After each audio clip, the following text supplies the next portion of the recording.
ஸ்ரீ குருப்பியோ நமக. ஓம் சக்தி பராசக்தி. வணக்கம், நான் உங்கள் ஆஸ்ட்ரோலக்ஷ்மி.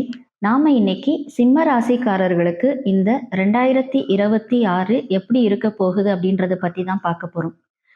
பிறக்கின்ற இந்த 2026 உங்களுக்கு சிறப்பான வருஷமாக மாறும் அப்படின்றதுல எந்த ஒரு சந்தேகமும் இல்லைங்க. ஆண்டின் முதல் பகுதியில உங்களுக்கு பாத்தீங்கன்னா, அதாவது ஜூன் மாசம் வரையிலும் நல்லா ஓடுங்க, பிரச்சனையே இல்லை. எது வாங்கினாலும் உங்களுக்கு அது சேமிப்பாக மாறும். சேமிக்கிறதுக்கான காலகட்டத்துல இப்ப நீங்க இருக்கிறீங்க. இதெல்லாம் உங்களுக்கு நல்லது செய்யும். வருமானம் வரும்.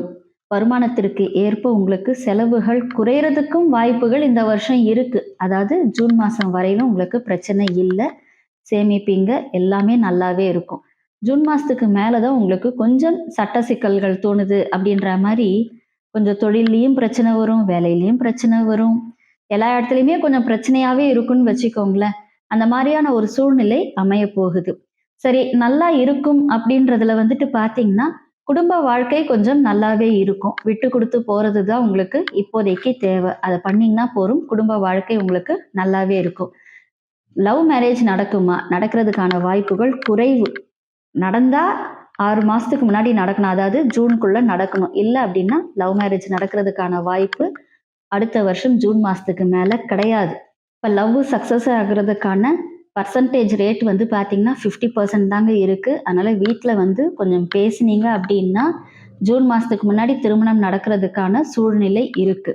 இது போக உங்களுக்கு இப்போ வேலை எப்படி இருக்கும் அப்படின்னு பார்த்தீங்கன்னா, வேலை கொஞ்சம் சிரமமாகத்தான் இருக்கும். இருந்தாலும் ராசி அதிபதியே என்ன பண்றாரு அப்படின்னு பார்த்தீங்கன்னா, பூர்வீக ஸ்தானத்துல போய் உட்கார்றாரு. திரிகோண ஸ்தானம். அதனால உங்களுக்கு பூர்வீகம் சார்ந்த சொத்துக்கள் விஷயத்துல பிரச்சனை இல்லை, கிடைக்கும்.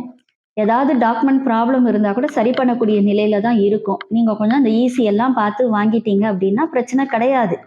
நல்லபடியா முடிச்சுட்டு போகலாம். இருந்தா கூட அதை சரி பண்ணக்கூடிய லெவல்ல தான் இருக்க போகுது. சரி, இது போக உங்களுக்கு ஒரு சந்தோஷமான விஷயம் என்னன்னா, குழந்தைகளால உங்களுக்கு நல்லது நடக்கிறதுக்கான வாய்ப்புகள் இருக்கு. நல்லது அப்படின்னா, ஒண்ணு நீங்க குழந்தைக்கு நல்லது பண்ணுவீங்க. ஒரு கல்யாணம் பண்றதோ, இல்ல ஒரு சீமந்தம் பண்றதோ, இல்ல உங்களுடைய பெண் குழந்தை ருதுவாகிறதுக்கு, அதாவது ருதுவானதுக்கான அந்த நிகழ்ச்சி பண்றதோ ஏதோ ஒண்ணு இந்த வருஷம் பண்ண போறீங்க.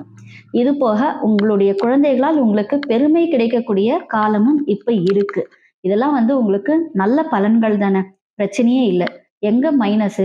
நீங்க உங்களுடைய ஹெல்த்தை பார்த்துக்காத வரையிலும் உங்களுக்கு மைனஸ் தான். அதனால உங்களுடைய ஆரோக்கியத்துல கவனமா இருந்தீங்க அப்படின்னா இந்த வருஷம் ஆரோக்கியம் சார்ந்த பிரச்சனைகளை நீங்க தவிர்க்கலாம். இல்லை அப்படின்னா உறுதியா உங்களுக்கு அறுவை சிகிச்சை நடக்கிறதுக்கான வாய்ப்புகள் அமையும்.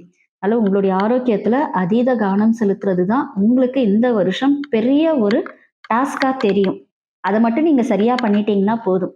அது கூடவே வேலை செய்யற இடமா இருக்கட்டும், எந்த இடமா வேணாலும் இருக்கட்டும்ங்க, யாரை பத்தி எந்த ஒரு கமெண்ட்ஸும் சொல்லாதீங்க. சொன்னீங்கன்னா அது உங்களுக்கு பாதகமா முடியும். படிக்கிற குழந்தைகளுக்கு பாத்தீங்க அப்படின்னா, அந்த படிக்கிற குழந்தைகள் சிம்மராசிக்காரர்களாக இருக்கும் பட்சத்தில் அவர்களுடைய படிப்புல அதீத கவனம் செலுத்துறது தான் அவங்களுக்கு நல்லது.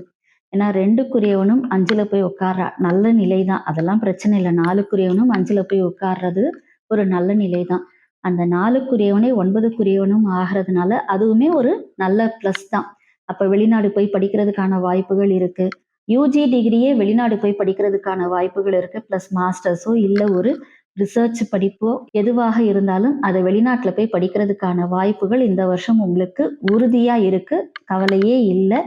படிக்கிற மாணவர்களுக்கு இந்த வருஷம் ஒரு ஜாக்பாட் வருஷம் தான். நினைச்ச மார்க் கிடைக்கும். ஆனா படிக்கணும். ஏன்னா இது எல்லாத்தையும் தாண்டி அஷ்டமத்துல சனீஸ்வரன் இருக்கிறார் பாத்தீங்களா, அவரு அவரோட வேலையை செய்திருவார். படிச்சீங்கன்னா உறுதியா நல்லது நடக்கிறதுக்கான வாய்ப்புகள் இருக்கும். இருந்தாலும் ஜென்மக்கேது 7 ராகுல இருக்கதான் இந்த வருஷம் பிறக்குது உங்களுக்கு, சரியா? அதனால குடும்பத்தில் அனுசரித்து செல்வதால் உங்களுக்கு நன்மை நடக்கிறதுக்கு வாய்ப்புகள் இருக்கு. தந்தையாருடைய உடல்நிலையிலையும் நீங்க கவனம் செலுத்தணும். தாயாருடைய உடல்நிலையிலும் நீங்க கவனம் செலுத்தணும்.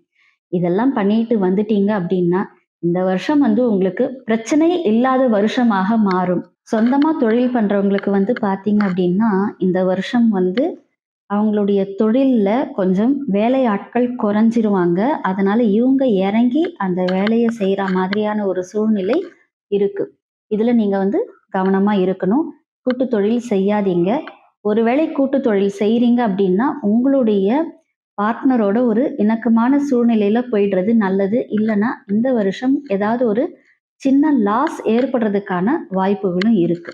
சரி, இந்த வருஷம் இன்னும் நல்ல நற்பலன்கள் கிடைக்கிறதுக்கு என்ன செய்யலாம் அப்படின்னா, குகையில இருக்கிற நரசிம்மரை போய் வழிபாடு பண்றது நல்லது.